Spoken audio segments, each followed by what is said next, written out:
Hello বাচ্চারা।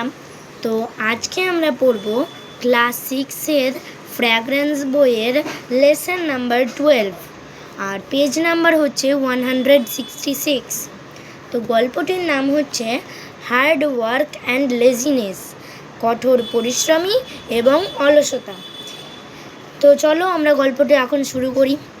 In a large house lived a lazy young man.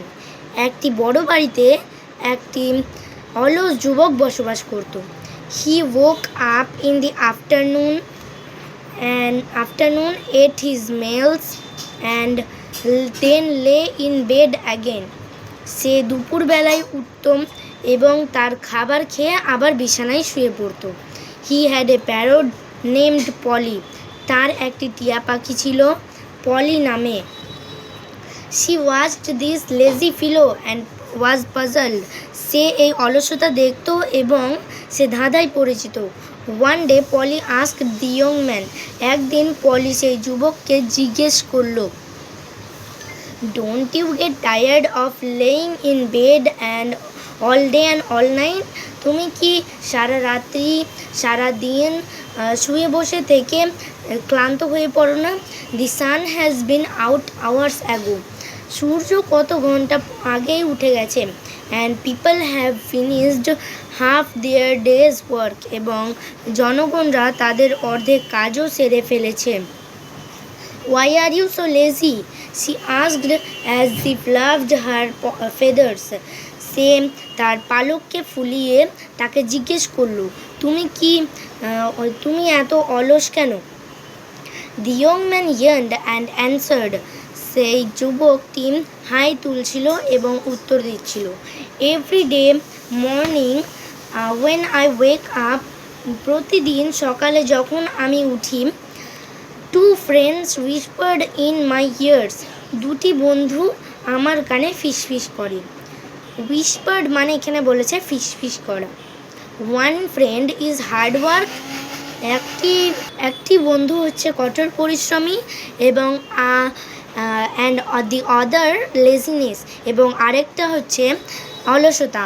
Hard work সেজ, কঠোর পরিশ্রম বলে, ওয়েক আপ, উঠে পড়ো, there is lots to do today, উঠে পড়ো, আজকে আমাদের অনেক কিছু করতে হবে। Time is passing by, time, সময় চলে যাচ্ছে। Do not spend more time lying around indolently, আরও সময় কাটিও না অলসভাবে শুয়ে বসে থেকে। এখানে ইন্ডোলেন্টলি মানে বলেছে অলসভাবে। বাট লেজিনেস সেজ, কিন্তু অলসতা বলে, why the hurry to wake up, কেন তুমি এত তাড়াতাড়ি উঠবে? স্লিপ সাম মোর, আরেকটু ঘুমাও। Why should you work while there are others to work, কেন তুমি কাজ করতে যাবে যখন অন্যেরা কাজ করার জন্য আছে? The young man continued. সেই যুবকটি আবার বলতে শুরু করলো, I listened patiently, আমি ধৈর্য ধরে শুনলাম, to both my friends, আমার উভয় বন্ধুর কথা। Since the dawn of technology progress, everything has become so easy that we barely leave bed to do anything, and we therefore end up laying in the bed for a long time. সকাল ভোরবেলা হয় প্রযুক্তিগত অগ্রগতি, এখানে বলেছে technological progress বলতে গেলে বলেছে এখানে প্রযুক্তিগত অগ্রগতি। এখানে বলেছেন ভোরবেলা শুরু হয় প্রযুক্তিগত গতির সঙ্গে, সবসময় এটার জন্য সব কিছুই সোজা হয়ে পড়ে।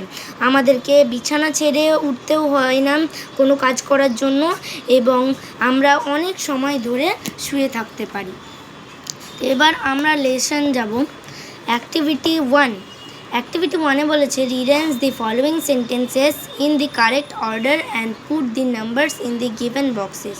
মানে এই যে বাক্যগুলি দেখছো, এই বাক্যগুলি উল্টো পাল্টা করে দেওয়া আছে। এবার লিখতে হবে আমাদেরকে কোনটা 1, কোনটা 2 নাম্বার, কোনটা 3 নাম্বার, সেটা আমাদেরকে লিখতে হবে। আমরা শুরু করি এটা। তো এখানে কি বলেছে দেখো, the young man listened patiently to both, সেই যুবকটি ধৈর্য ধরে উভয়েরই কথা শোনে। তো এটা আমরা এই গল্পেতে খুঁজবো এবার। তো এটা আছে এইখানে, I listen patiently to both my friends. তো এটা আমরা লাস্টে করব, শেষে। In a large house lived a lazy young man. এটা হবে একটি বড় বাড়িতে একটি অলস যুবক বসবাস করত। তো এটা আমরা প্রথমেই পড়েছি, in a large house lived a lazy young man. তো এটা আমরা লিখব 1। এবার দ্বিতীয়টা পড়ি আমরা।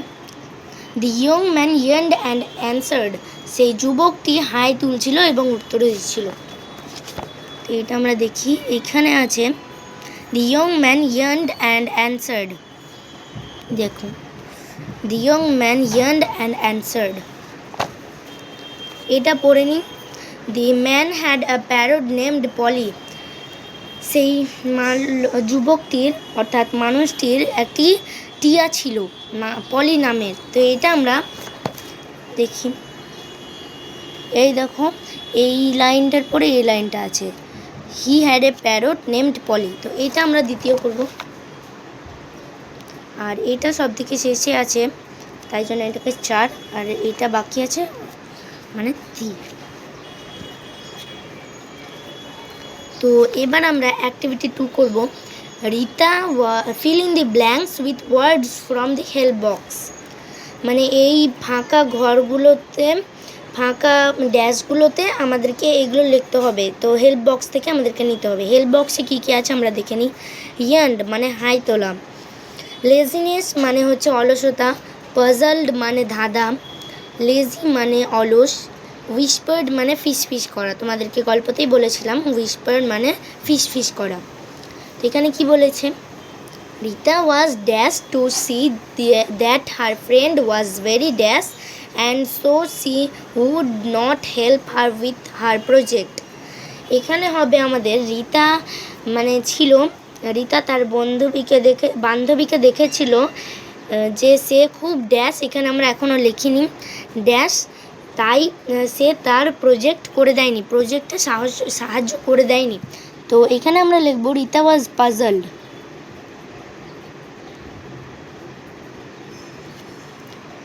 এটা এখন আমাদের হয়ে গেল। এবার লিখব এটা, to see that her friend was very lazy. মানে রিতা তার বান্ধবীকে দেখে ধাঁধায় পড়ে গেছিল যে তার বান্ধবী এত অলস, সেম তার প্রজেক্টে, তাই জন্যে তার প্রজেক্টে সেম সাহায্য করে দেয়নি। তারপর কি বলেছে, Rita dash and dash to herself. Rita হাই তুলছিল, ইয়ার্নড, রিতা ইয়ার্নড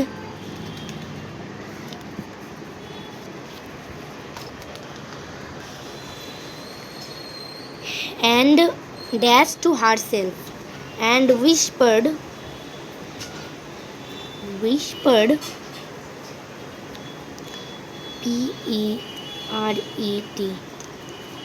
রিতা হাই তুলছিল এবং ফিস করছিল তার ব্যাপারে। I have to do something for her so that she improves। আমাকে কিছু করতে হবে যেন সে মানে সফলতা পায়। এবার আমরা অ্যাক্টিভিটি 3 করব। এখানে কি বলেছে, right true, T for true and F for false statements in the given boxes। আমাদেরকে স্টেটমেন্ট করতে হবে এটাতে। সত্যি কথা লিখতে গেলে সত্যি হলে আমাদেরকে ট্রু লিখতে হবে এবং মিথ্যা হলে আমাদেরকে F লিখতে হবে।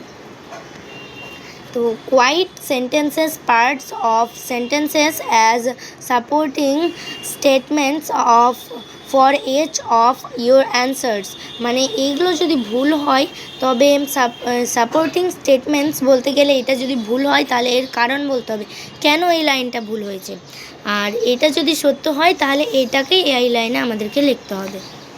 তো এখানে কি বলেছে দেখি, the man who lived in a large house was very hard working. টিয়াটি যুবকটিকে কী জিজ্ঞেস করেছিল এটা এখন আমরা দেখব।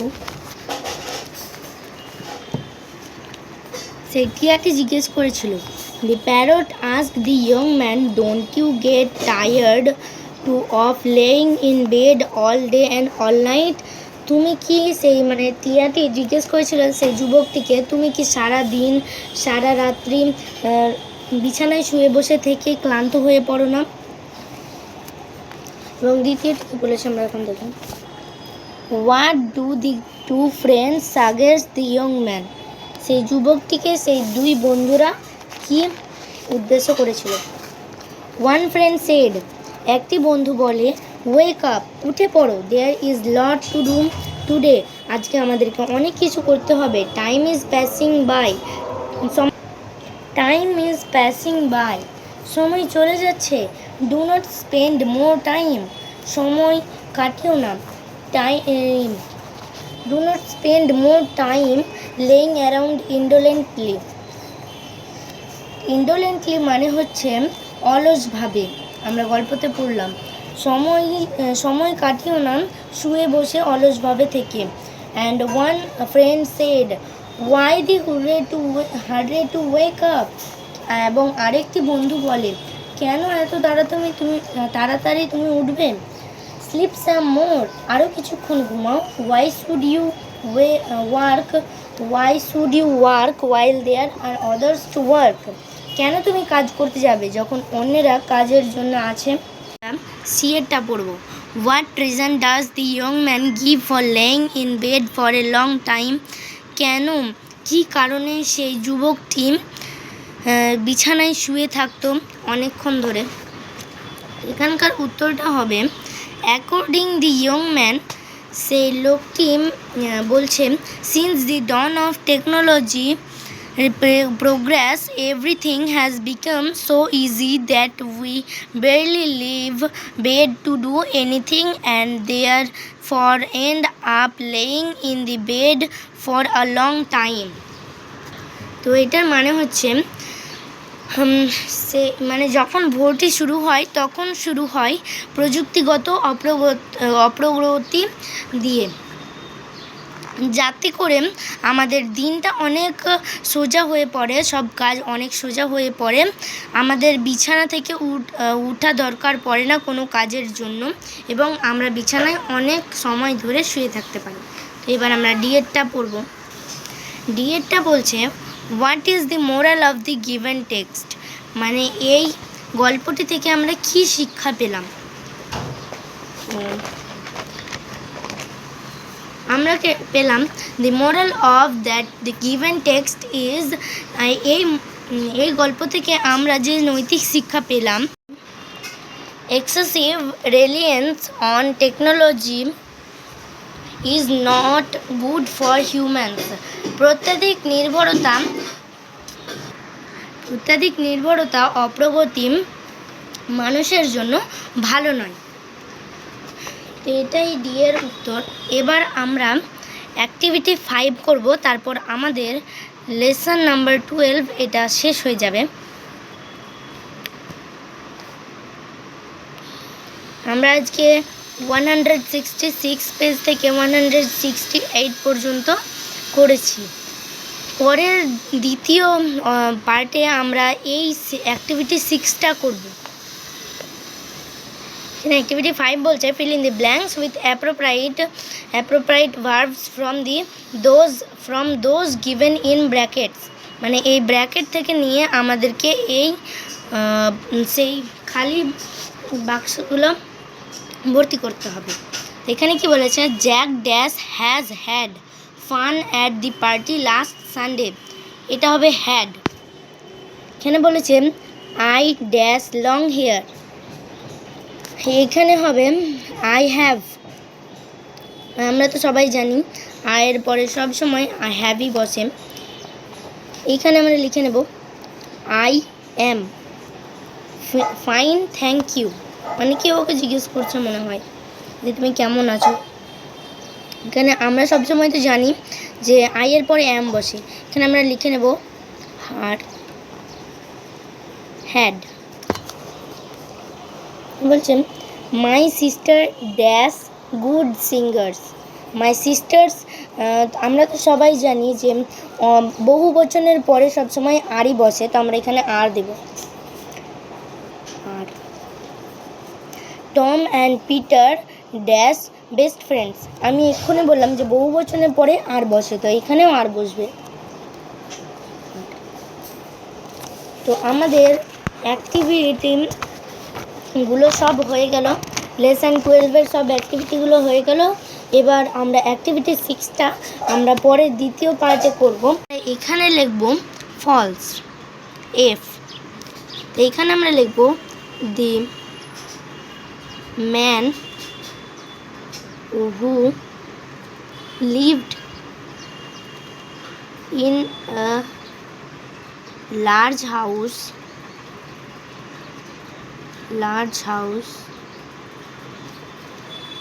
was very lazy।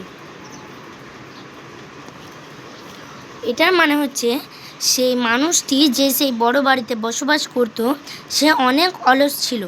এখানে কি বলেছে, Polly was happy about her master lying in the bed for long. এটা এখানে আমরা পড়লাম she was this lazy fellow and was puzzled. এখানে আমরা পড়েছি সেম, সেই তার অলসতা দেখতো এবং সে ধাঁধায় পড়ে যেত, তার মানে এটাও মিথ্যা হবে, অর্থাৎ ফলস। তো এখানে আমরা লিখব পলি ওয়াজ পাজলড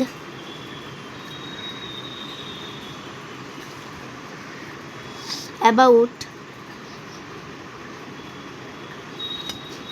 her master